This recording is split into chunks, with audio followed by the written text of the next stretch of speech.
P-O-L-I-S. Polis is the Greek word for city. Okay? So the Acropolis is the high city. Acro means up or high. I'm from Ohio. You drive into this city, and all you see is big stones everywhere. You know what the name of the city is? Lithopolis. Polis, city. Lithos, stone. So it's the city of stone. Lithopolis, Ohio. Stephen, you remember Lithopolis? I don't know what the names of that one. Some guy had a Bible church close by, so we always went through Lithopolis. And these were gigantic stones. It was pretty amazing. So anytime you see a word with polis in it, it has something to do with city, okay? So we're in Athens. Now, we're going to read along, and then I'm going to pray. Because this starts in verse 16. Acts chapter 17. I'm reading from I have my New King James Bible, okay? If you have a Pew Bible, it's Old King James. There's just a little bit of difference, but I'm moving away from my King James. Somebody handed it to me in 1975. Every verse I've ever memorized is from the King James, and I love my King James Bible. But this New King James impresses me. Because there's some things in the Old King James, it's just like, a little awkward. But the New King James smooths it out, and it's very accurate. So, Acts 17:16. It says, "Now while Paul waited for them at Athens, his spirit was," New King James says, "provoked." Who's reading from the Old King James? What's the word there, Martha? Stirred. There you go. His spirit was stirred within him, provoked within him. Why?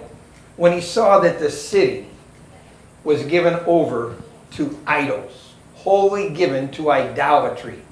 I think the Old King James, wholly given. He looked around, and folks, let me tell you, I'm going to pause here. The thing about Athens, somebody made the statement, it was easier to find a god, referring to an idol, than a man. And the word is, if you Google this, the gods of Athens, there are 28 pages of various gods, and they had shrines and they had temples. There were over 1,000 of them. Think about that. And the word is, the Greek gods, there were 12 main ones. Everybody know who the main god is of Greece?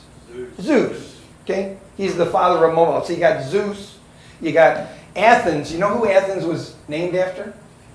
Athena. And you know why it was named Athens?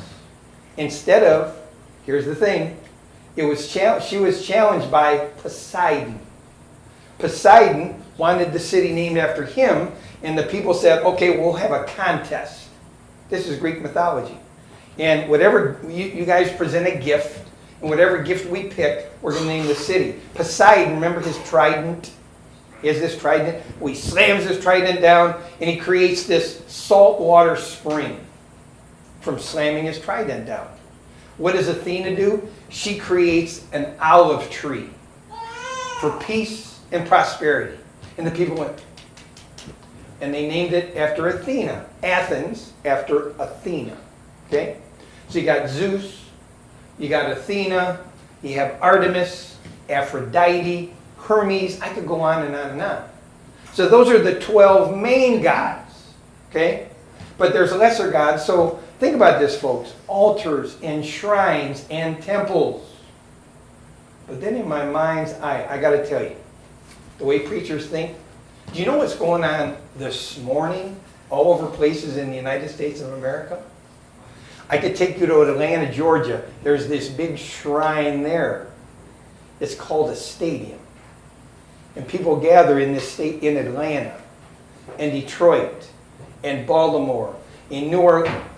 I went in my mind's eye, think about this. Major League Baseball has 32 teams. There's 32 stadiums for those teams. Professional football has, is it still 32? 34, 36, whatever it is, it's an even number. There's 36 stadiums for them. And then you have the National Basketball Association, and you have the National Hockey League. All over our land, there's these shrines. And guess where you find a lot of people on Sunday morning? I got to digress again for a second. I had a guy in my church. He would attend church once every 2 or 3 weeks. Sporadic. Would tell you, oh yeah, I'm a Christian. I love the Lord. How important was church? Not very important. But guess what? The Cleveland Browns, this is 1988, 1989, they made the playoffs. You know how rare that is?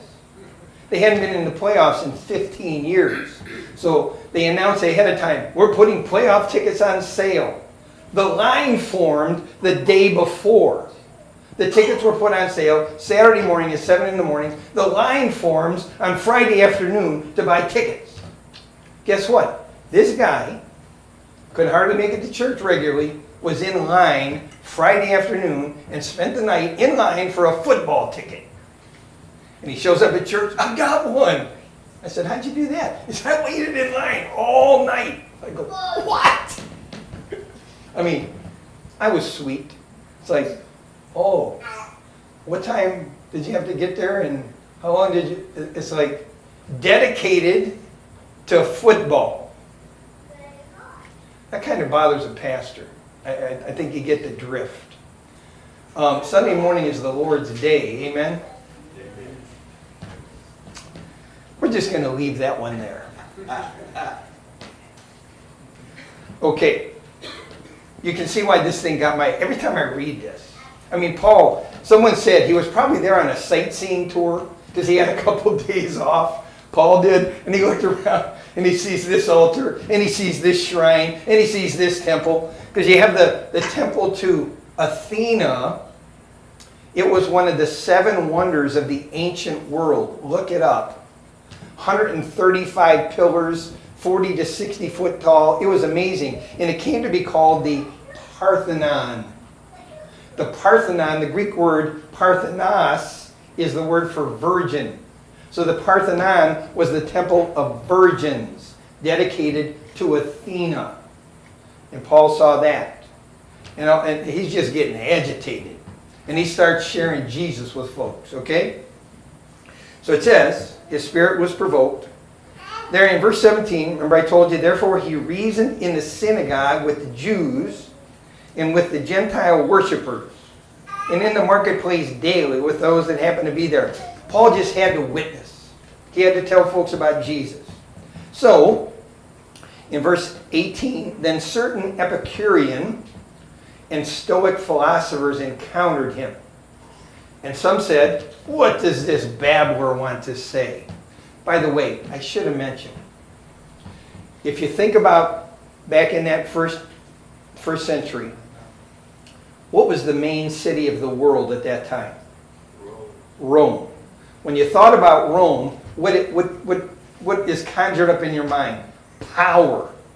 It's like the seat of the Roman government. The worldwide power is there in Rome. When you think of Athens, what word comes to your mind? Intellect. You know who came out of Athens, folks? Socrates, Plato, and Aristotle. We still use Aristotelian logic today. I mean, those guys were deep thinkers. Which reminds me, some fella heard about a wise man on top of a hill who had the secret to long life. You heard about that one? And this guy made the trip up the hill, and there was a guy seated at the top of the hill, and he said, sir, I understand you have the secret to long life. The guy says, keep breathing as long as possible. Secret to long life. I thought that was funny. I think a lot of things are funny. You folks think I'm funny. So Epicurean and Stoic philosophers. Others said, he seems to be a proclaimer of foreign gods because he preached to them Jesus and the resurrection. The Greek word for Jesus is Jesus. Okay, you can look this up, Jesus. And the Greek word for resurrection is anastasis. Anastasis. Anastasis, literally, histemi means to stand, and ana means to stand again. So the resurrection is Jesus standing up again. Okay? And in their minds, who's this Jesus? Who's this anastasis? They thought Paul was talking about two different people, proclaiming two different gods. Okay? So they took him and brought him to the Areopagus. By the way, you know what the Greek word for marketplace is? The agora. There was a place up where I grew up in Cleveland. It was a hangout for teenagers. Remember the days of 3.2 beer? 3.2 beer? Everybody went to the agora. Because when you're 18, you could drink 3.2 beer. That was the place to go. And listen to this. You know what an agoraphobiac is? Agoraphobiac? Afraid to go outside. Comes from the word agora. Afraid to go out into the marketplace. Into the place of people. So they brought him to the Areopagus, saying, "May we know what this new doctrine is of which you speak. For you're bringing some strange things to our ears.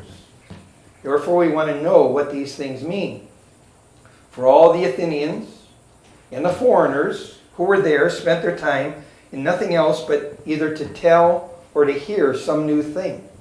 So you have this open place, and people would show up, and they would start talking about ideas and debating things. Well, what about this? And the Stoics had their way, and the Epicureans had their way, and then Socrates and Plato and all the logical thinking people. This was the height of intellect. So, let's hear what Paul has to say. So in verse 22, and I'm trying to lay a picture for you. Here's a guy that believes that Jesus Christ literally came from heaven, walked the earth for 33 years, died on a cross, rose from the dead. With a Jewish background, he's addressing these pagans. Okay, where do you start? Paul stood in the midst of the Areopagus and said, "Men of Athens, I perceive that in all things," King James says, "you're very superstitious." It could be better translated, "you're very religious." Remember I told you about the 1,000 altars, shrines, temples? "For as I was passing through and considering the objects of your worship, I even found an altar with this inscription, 'To the unknown God.'" Pretty much every altar, every temple, every shrine would be dedicated to some god. The last thing the Athenians wanted to do was offend some god they don't know about. You understand? So that altar was there to cover themselves. Last we want to do is offend some god that we're not sure of. So this is the altar to the unknown God. Okay? And Paul saw that. And he said, "I saw all your other objects of worship, but I want to tell you about the one you don't know about." He says, "Therefore, the one whom you worship," King James says, "ignorantly, without knowing, him I proclaim to you." Here's where he starts, folks. God, who made the world and everything in it, since he is Lord of heaven and earth, does not dwell in temples made with hands. Nor is he worshipped with men's hands as though he needed anything, since he gives to all life, breath, and all things. And he is made from one blood, every nation. Who is that one blood where it starts, folks? Adam and Eve. Do you know that we're all related to Adam and Eve? It all goes back there. There was a time when Bible-believing Christians really believed that Shem, Ham, and Japheth, when they got off the ark, they were the three that started three different races. Black, white, and either red or yellow. And they just, for some reason, it's like, well, we forgot the fact that everybody comes from Adam. Paul makes it clear. From one blood, every nation of men to dwell on all the face of the earth. Now look at this. Has determined their pre-appointed times and the boundaries of their dwellings. Let that sink in. You know what that's telling us? God created everybody. Every human being comes from Adam, number one. And the place where you're living, he marked out beforehand when nations would come and when nations would go. That's literally what he's saying. He has determined their pre-appointed times and their boundaries of their dwellings. Do you believe that God is sovereign like that?